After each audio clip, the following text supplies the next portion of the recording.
আসসালামু আলাইকুম। সম্মানিত দর্শক, জায়গায় একটা কাজ হচ্ছে অনেক ধরনের। একটা বিষয় সম্পর্কে অলরেডি আমরা অবগত আছি। চট্টগ্রামে মার্কিন সেনাদের উপস্থিতি, তাদের কর্মকাণ্ড নিয়ে সামাজিক যোগাযোগ মাধ্যমে ফেসবুকে ব্যাপকভাবে তাদের ভিডিও ভাইরাল হইতেছে, তাদের বিমানের ভিডিও ভাইরাল হইতেছে, তারা যে হোটেলে উঠতেছেন সেগুলোর ভিডিও ভাইরাল হইতেছে, তারা বিভিন্ন ট্রেনিং দিতেছেন সেগুলোর ভিডিও ভাইরাল করার চেষ্টা হচ্ছে। কিন্তু এর পাশাপাশি চট্টগ্রামে আরও অনেক ঘটনা ঘটে যাচ্ছে একই সাথে। এই বিষয়টা জানানোর জন্যই আপনাদের সামনে ক্যামেরা ওপেন করা। এই যে ঘটনাগুলো ঘটতেছে, আপনি কি বলতে পারেন যে এই ঘটনাগুলো শুধুমাত্র এই সাম্প্রতিক কয়েকদিন ধরে ঘটতেছে? না, এই ঘটনাগুলো অনেক আগে থেকে ঘটানোর চেষ্টা করা হইতেছে। মার্কিন সেনারা আসবেন, সেখানে ঘাঁটি করবেন, মার্কিন সেনারা হোটেলে উঠবেন, তাদের সেখানে কোনো রেজিস্টার থাকবে না। এই যে কাজগুলো, আমি আপনাদেরকে একটা নিউজ পড়ে শোনাই। এই নিউজটা হলো 2025 সালের এপ্রিল মাসের 28 তারিখের নিউজ, প্রথম আলো পত্রিকা থেকে। সেখানে সাংবাদিকদের পররাষ্ট্র উপদেষ্টা তিনি বলছেন, রাখাইনে মানবিক করিডোর দেওয়ার নীতিগত সিদ্ধান্ত বাংলাদেশের। এটা কিন্তু 2025 সালের মানে এই বছরের 28শে এপ্রিলের নিউজ। এটা আমরা সবাই জানি। তারপরে আমি চট্টগ্রামে আজকের একটা নিউজ আপনাদেরকে পড়ে শোনাই, সমকাল পত্রিকা থেকে। এখানে লেখা হয়েছে, নিষিদ্ধ ঘোষিত দলের লোকদের বাসা ভাড়া না দিতে পুলিশের মাইকিং। অর্থাৎ পুলিশ মাইকিং করতেছে চট্টগ্রামে যে নিষিদ্ধ ঘোষিত দল বলতে কাদের বোঝানো হইতেছে? বাংলাদেশে বর্তমান নিষিদ্ধ কারা সবাই জানি, তাদেরকে বাসা ভাড়া যেন না দেওয়া হয়। চট্টগ্রামে মাইকিং হচ্ছে। পাশাপাশি এই যে চট্টগ্রামের বিমানবন্দরে, চট্টগ্রামে আমাদের সেনাবাহিনী, বিমান বাহিনী বা আমাদের যে আইনশৃঙ্খলা বাহিনী আছেন, তাদের সাথে মার্কিন বাহিনীদের যে দেখা যাচ্ছে, সেইটা নিয়ে আমাদের বাংলাদেশের সাধারণ মানুষের মনের মধ্যে কিন্তু নানান ধরনের প্রশ্নের উদয় হইতেছে যে তাহলে কি তৎকালীন প্রধানমন্ত্রী শেখ হাসিনার কথায় সত্য হতে যাচ্ছে? নানানভাবে কিন্তু ফেসবুকে এই বিষয়টা প্রচার হইতেছে, অনেকে শেয়ার করতেছেন, অনেকের মন্তব্য তাদের নিজেদের মতো করে লিখতেছেন। আমরা দেশের মানুষ উদ্বিগ্ন। সরকারের পক্ষ থেকে কোনো উদ্বিগ্ন নয়, তারা খুবই শান্তশিষ্টভাবে আছেন। এমনকি তারা অতীতের তুলনায় বর্তমান সময় খুব ভালো মনোভাব নিয়েই তারা সরকার পরিচালনা করতেছেন। কারণ মার্কিন সেনারা তো অলরেডি চলে আসছেন, আর ভয় কিসের তাদের? আমাদের দেশের মানুষের মনের মধ্যে যেরকম উদ্বিগ্ন, আমাদের দেশের মানুষ যেরকম উদ্বেগ প্রকাশ করতেছে, আমাদের পার্শ্ববর্তী রাষ্ট্র কী বলতেছে এই বিষয়ে আমাদের ছোট্ট করে একটু জানা উচিত। দ্য হিন্দুস্তান টাইমস বাংলা এই পত্রিকা বলতেছে, বাংলাদেশের চট্টগ্রামে মার্কিন সেনা, পাল্টা ভারতীয় সেনা পৌঁছালো মায়ানমারে। এটা দ্য হিন্দুস্তান টাইমসের পত্রিকার মানে শিরোনাম। সময়টা হচ্ছে 18ই সেপ্টেম্বর 2025। তাহলে আজকের আমি যে ভিডিও করতেছি আজকের 18ই সেপ্টেম্বর 10টা 33 মিনিটে এই নিউজটা তারা ছাপাইছে। আমি শিরোনামটা আবার একটু আপনাদেরকে বলি। বাংলাদেশের চট্টগ্রামে মার্কিন সেনা, পাল্টা ভারতীয় সেনা পৌঁছালো মায়ানমারে। মাঝখানে কিন্তু আমরা এটা বুঝতে হবে যে ভারত, মায়ানমার, আর মাঝখানে কারা? বাংলাদেশ। আরেকটা পত্রিকার আমি আপনাদের শিরোনাম জানাবো, এটাও আজকেরই, আজকালীন, এটা ভারতের পত্রিকা। লুকিয়ে লুকিয়ে বাংলাদেশে আসছে কেন মার্কিন সেনা, কী পরিকল্পনা করছে ইউনূস সরকার? এই যে প্রশ্ন এবং তাদের মনের মধ্যে সন্দেহ, ভারতীয় পত্রিকাগুলো সন্দেহ প্রকাশ করতেছে।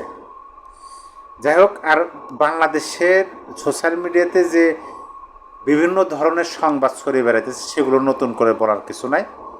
আমি মাঝখানে শুধু আপনাদেরকে তৎকালীন প্রধানমন্ত্রী শেখ হাসিনার ছোট্ট একটা বক্তব্য আমরা সবাই শুনছি, আবার একটু শুনি আজকে। আমি যেটুকু বলতে পারি যে আমি জাতির পিতা বঙ্গবন্ধু শেখ মুজিবের কন্যা। আমার হাত থেকে এই দেশের কোনো সম্পদ কারো কাছে বিক্রি করে আমি ক্ষমতা আসতে চাই না। ওই গ্যাস বিক্রির মুসলিকা দিলে আমিও ক্ষমতায় থাকতে পারতাম। আর এখনো যদি ওই বলি যে না ওই সেন্ট মার্টিন দ্বীপ বা আমাদের দেশ কাউকে লিজ দেবো, তাহলে আমার ক্ষমতায় থাকার কোনো অসুবিধা নেই, আমি যাই ইচ্ছে না। কিন্তু আমার দেশ সেটা হবে না। আমার দেশের মানুষকে ভাগ্য নিয়ে আমি কাউকে খেলতে দেবো না। আমার দেশের মানুষের ভাগ্য নিয়ে চিনিমিনি খেলার অধিকার কারো নেই। আর আমার দেশের মাটি ব্যবহার করে কোনো জায়গায় কোনো সন্ত্রাসী কর্মকাণ্ড চালাবে, কাউকে অ্যাটাক করবে বা এই ধরনের কাজ আমরা হতে দেবো না। আমরা শান্তিতে বিশ্বাস করি, আমরা শান্তিপূর্ণ সহযোগিতায় বিশ্বাস করি। কি বললেন আশা করি মনোযোগ সহকারে আপনারা শুনেছেন। এই যে ঘটনাগুলো, আমি আরও দুইটা নিউজের শিরোনাম আপনাদেরকে শোনাই। অনির্দিষ্টকালের জন্য টেকনাফ সেন্ট মার্টিনে জাহাজ চলাচল বন্ধ। এটা কিন্তু আগের সংবাদ 2024 সালের। তারপরে আরেকটা 2024 সালের সংবাদ, সেন্ট মার্টিনে থাকা যাবে না, পর্যটক সরাতে হবে স্থানীয়দেরও।